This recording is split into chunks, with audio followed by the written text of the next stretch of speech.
punishment. Damage severe. As you wish. Frank damage. Critical.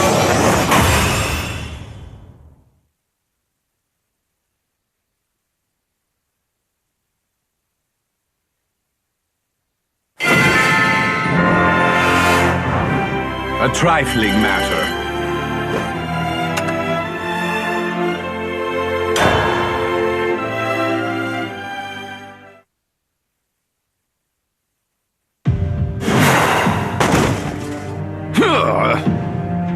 There. You know our situation now. I imagine a brute like you will say you don't care, but I'll check anyway. You're probably bored of fighting endless waves of enforcers, aren't you?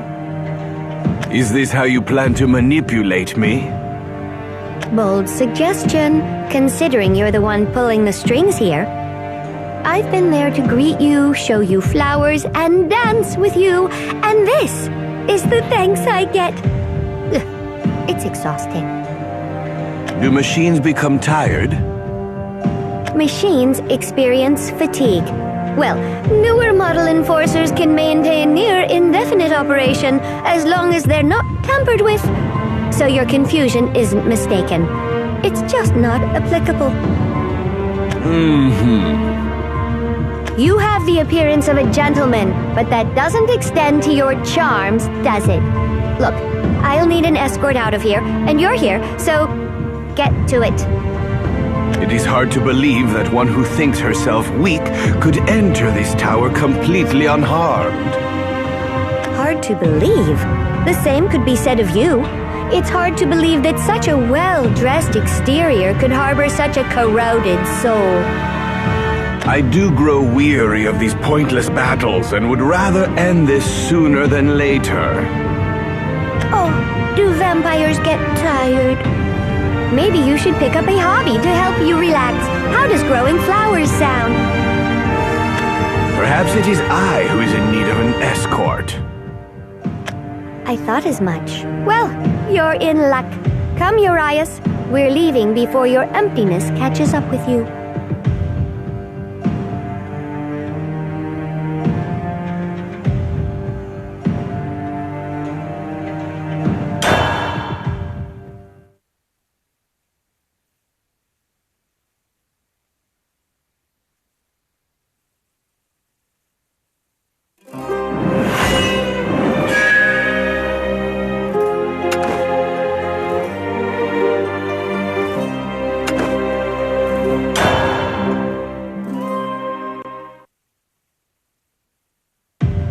We've arrived!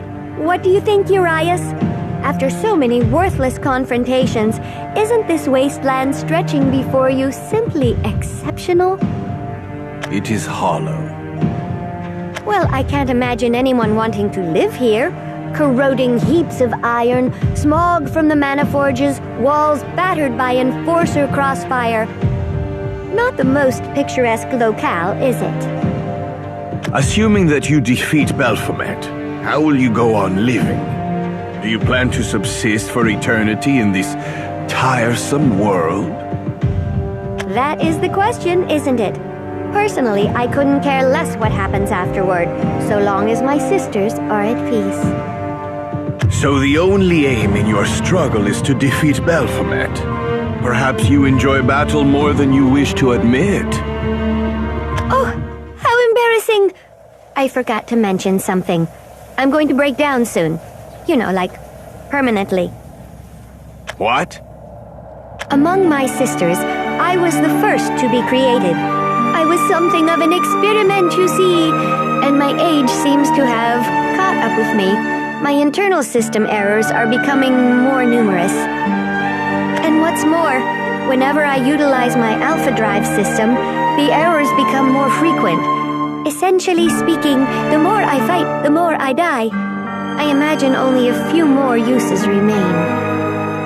You intend to die fighting Baphomet? If that's how it must be. But nothing is set in stone. After all, I didn't have to unleash my full capability earlier when I visited you in Baphomet's lair.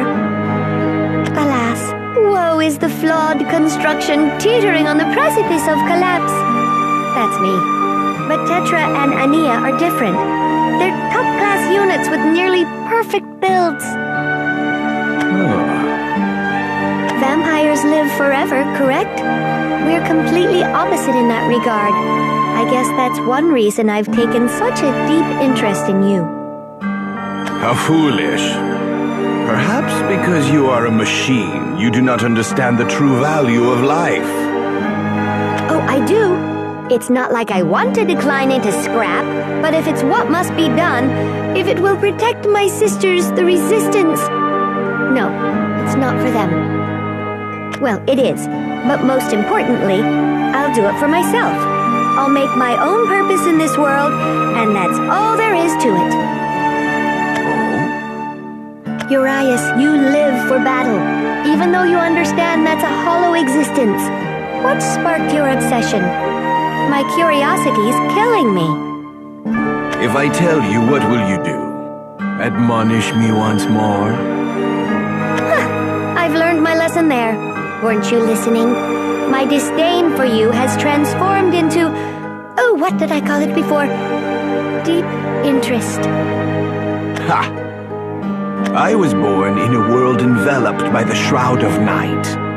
Unlike the other vampires who are imitations of my kind.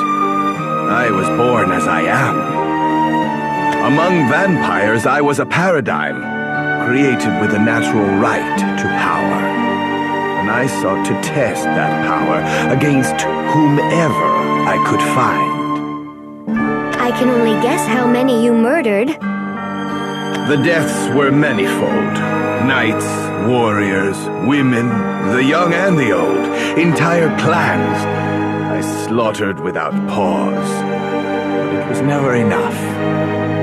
There is nothing more irritating than the shrill cry of the impotent as they breathe their last. I found no joy in this fruitless slaughter. This world is brittle, impermanent.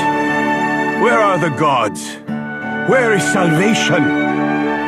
Why bestow this power onto me when there are none who can rival it? I questioned my very existence.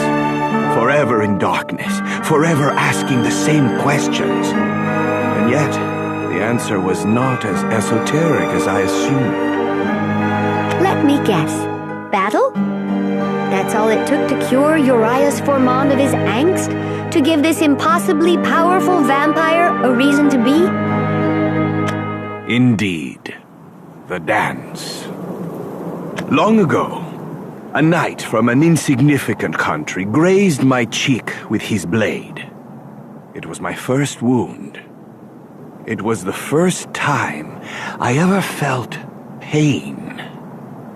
From the moment I saw my own blood falling to the ground, something inside of me changed. I finally understood my true purpose. You're saying you were born to continuously test worthy foes with your overwhelming power? Precisely. It is only when I dance with the worthy that I feel alive, that I feel that I exist for a reason. It is the dance that gives me purpose. It is the dance that gives my power purpose. And it is why I will fight until the curtain closes on eternity.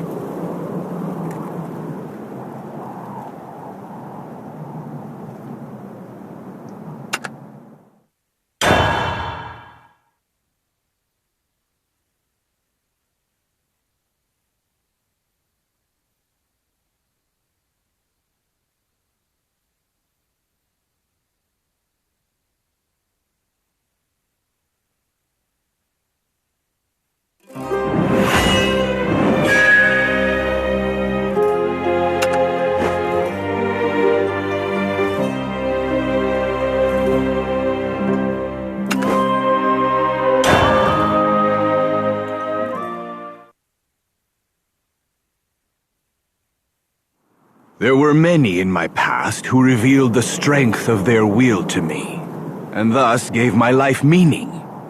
But among them all, one man, Balthazar, truly brought me pleasure. He was as powerful as he was willful, and when he tore through me with that naked sword, I felt at peace with falling against such a man. It's quite intriguing that anyone could make you feel that way. I'd like to meet this man myself, but I suppose that will never happen. In a sense, he was the one who made you the man you are today. And yet, in fighting him, I came to forget the fragility of mortality. When I awoke from our duel, he was already gone. That is when my thirst grew deeper. You really are a creature worthy of pity. But I feel like I'm repeating myself now. He said something similar. That a being who knows only the lust for violence is a wretched creature. J2, my child, my precious boy. Come to me, J2. My child, my precious boy. What was that? I imagine it's Belphomet's trickery. And according to the conclusion my predictive functions have worked out, it's the especially terrible kind. I do not doubt your words, considering you have history as his toy. Punching bag might be a more apt description, or a simple tool built from boredom, broken for whimsy. Actually, no. Toy is the perfect word. Do you not wish to see what this scheme is? More than I can bear. But it seems that won't be possible for the moment. Look! Company. Warning. Entry in this sector is prohibited. An invitation. Of course. He sends them from time to time. There are probably more swarming around this sector. I'm far too weak to handle them alone. Now, if you wouldn't mind. Well, let's get a move on, Sir Urias Scortius the Unsympathetic. You would do well to forget that moniker.